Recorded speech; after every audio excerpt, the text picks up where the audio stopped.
What up, guys? James from Bolt Bros here. Let's talk about OTA day one, phase three, and kind of some of the notes and observations we saw from some of the videos and also from the articles.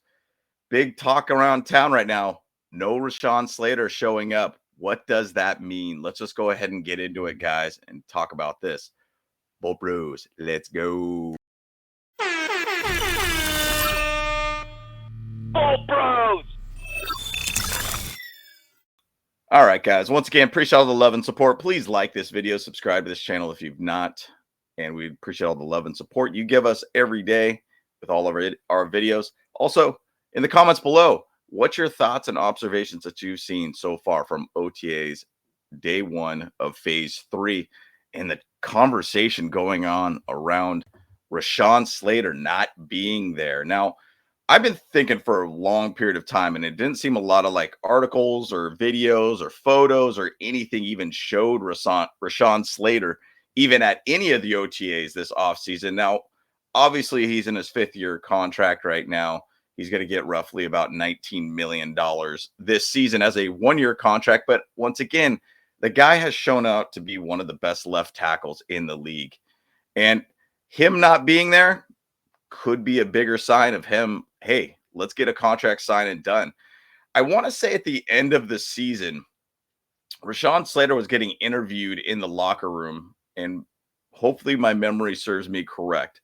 But he did get asked by one of the you know individuals, reporters within the locker room about a contract extension, and he kind of really answered that kind of with a little bit of disdain or disgust, or kind of just seemed like he was frustrated with the situation already before I should say the ending of the season.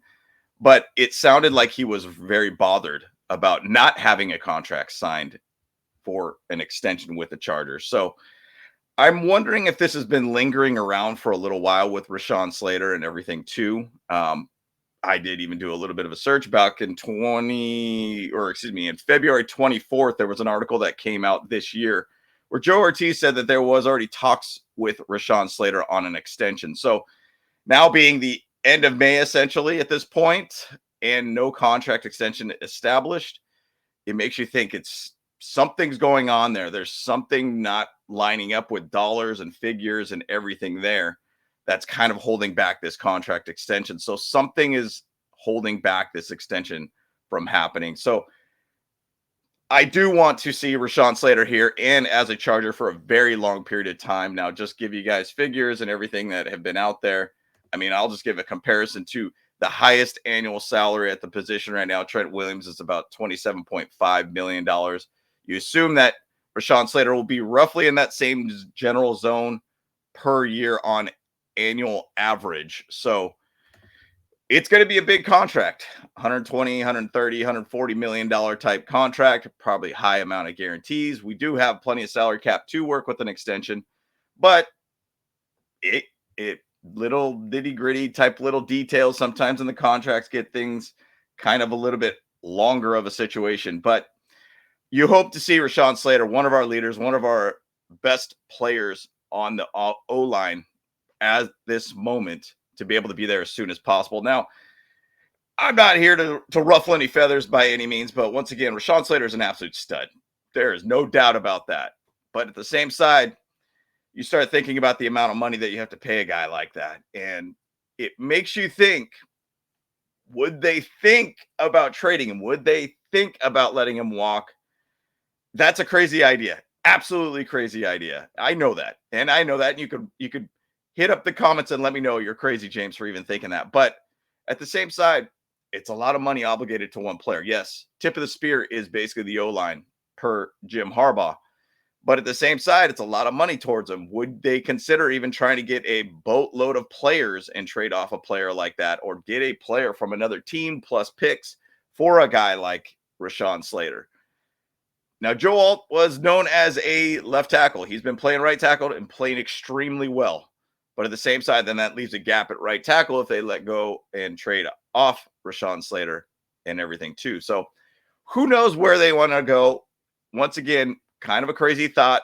Who knows if maybe Jolt will be the left tackle from this point. Now, I will tell you how the OTAs have showed out that he is not playing the left tackle so far in OTAs. Currently, there was 13 present offensive linemen at, once again, voluntary OTAs. You don't have to be there. The the actual OTAs that are needed to have everybody be there without having a fine starts in June 10th. Now, keep that date in mind with the Rashawn Slater extension, because I think it'll happen before that. You hope, fingers crossed. But basically what it was yesterday at the OTAs, day one, it currently was obviously Jolt right tackle, Mekhi Becton right guard. You had Bradley Bozeman as a center spot, Zion Johnson to the left guard, and then you had Jamari Sawyer as the left tackle. So once again, that's kind of where it was at. That's where it was at that point. Second team basically had Jamari Sawyer still at the left tackle, rookie Branson Taylor at the left guard, and Carson Barnhart was also at the left guard too. Yes. And then he also had Andre James at the center. You also had Barnhart at right guard and Tyler McClellan at right tackle too. So there was a lot of adjustment there too, all around. But once again, the O-line needs Rashawn Slater. He's an absolute stud. Obviously, he's one of the shorter guys on the O-line, but once again, he does a fantastic job as a tackle and is one of the best all-pro type left tackles you could have in the league. So crazy to see. Moving on, you know what? Defense came out and showed out. I'm just going to kind of emphasize that right from the get-go. And once again, this guy right here, Denzel Perryman, first play for first team defense pick right from the get-go. It was against Tyler Henneke, mind you. Still jumped a route, deflected his pass into the air before it was corralled by Denzel Perryman. You got to love to see this defense being very, very on it day one, ready to go, making plays, making turnovers happen. Once again, go back to the last game last year against the Texans. The defense did their job. The defense absolutely did their job. And if we could have that defense be out there once again and just elevate our offense, which I will talk about here in a little bit, this team can be an absolutely deadly team all around. So great to see that. Also on top of that, giving a shout out to Jalen Jones and Triquez Bridges, had interceptions and team drills for the defense also too. Young guys making plays. Young guy making it play, making it hard for this team to do things and cut players and such too. So you got to love to see it, guys. Day one, they're bringing the juice already. So love to see it.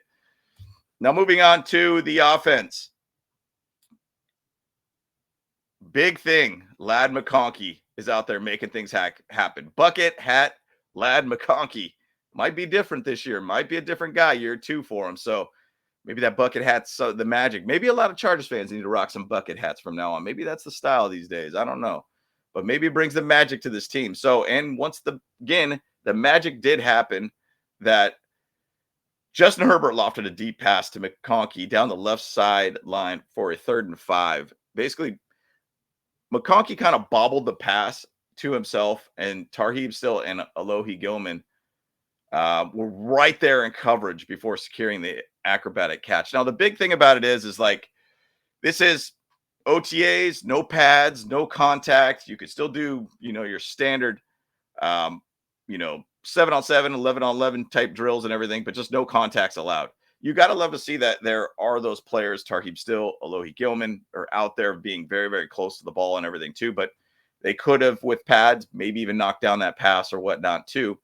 But bottom line, it really seems like Justin Herbert and Ladd McConkey are really on the same page right from the get-go and ready to roll. Now, Ladd McConkey's been with the team for all the OTAs. From what I see, he's been there. He even got married this offseason and everything too. But he's out there still making it happen and making sure that Ladd McConkey could solidify himself as the number one target for Justin Herbert. So love to see that all around too. Did want to also note that they were doing some 3rd down type drills. Jalen Johnson also got a 3rd and 8 converted on a sliding catch. Quentin Johnson got a 1st down on a 3rd and 7 too. So they're out there making things happen. I do also want to put out one other note. Trey Harris started more with the team 2 second team offense. So he's not starting with first team offense so far. So once again, do I see that as a bad thing? No. I mean, I want to see him go out there and make it happen. Competitors welcome. I want him to be able to earn to be able to have those first team reps too. So show what you could do on team 2 or second team offense and to be able to go out there and find a way to be with first team offense. So no problem, no big deal. I'm sure Ladd McConkey last year started with a second team also too. And that worked out quite well for us, right? Now, I wanted to kind of put a note out there also about Amari Hampton. Now, what I'm seeing from Amari Hampton, obviously, look at them thighs first off. Gosh, that is a big dude, stout dude. Guy is going to be a big menace all around on this team. The thing that I'm observing quite a bit is that they're putting a lot in, once again, just throwing the ball around, or whatnot. They're throwing the ball to him quite a bit downfield. There's a couple of videos out there where he's getting a lot more deep balls than anything. He might be a bigger pass catcher than I even realized. Now, we do know that he has pass catching ability. He's shown that in college, and he did well with that and everything too, but he might be a more downfield target than we realize. I don't know. We'll see. What if we get a bigger body type Austin Eckler with Amari Hampton? That would be absolutely phenomenal for this team, and that would be phenomenal for this team for a long period of time. So Amari Hampton could be a very dual threat back than more than we realize. Keep an eye on it, guys. Keep an eye on it all around. So I'm excited to be able to see what Amari Hampton can do with this team. And just finally, it's always good to see Justin Herbert out there with a smile, making throws, making plays. And the big part of it is, guys, like going back to my first talk about the defense and how the defense looks like they picked up where they left off. And they look like they're going to be a defense that's just going to be an absolute dangerous defense all around, making turnovers, making plays all around. Even T.R. Tart had a batted pass from Justin Herbert too. Guys are out there making plays on defense, and Jesse Minter's defense is absolutely a deadly type defense. It's just about giving that offense that extra juice. Now, we talked about Amari Hampton. Trey Harris is out there too. Looks like Quentin Johnson's making plays too on third downs. Obviously, Ladd McConkey's doing his thing. There's a lot of weapons around him that you got to see develop to become a much more stronger juggernaut of a team. If this offense could get ripping and roaring and that defense could be what it was last year, once again, this could be an extremely, extremely deadly team all around. So once again, these are just some of the observations I saw from OTA phase 3. Once again, voluntary OTAs. Nobody has to be there. It's up to them if they want to be there. But at the same side, it's good to be with your players, get involved with the system to be able to be present and such too. But once again, what is some of your thoughts about OTA so far? Obviously only day 1. Day 2 will be happening today, and we'll talk a little bit more about that later on. But what's your thoughts? Put in some comments below in the comments about OTAs. Good things, bad things. We love to be able to hear it all around. But once again, like the video, subscribe to this channel if you've not. We appreciate all the love and support, guys. And once again, James from Bolt Bros. Let's go. Hey, what's up? Cameron Dick here watching Bolt Bros podcast.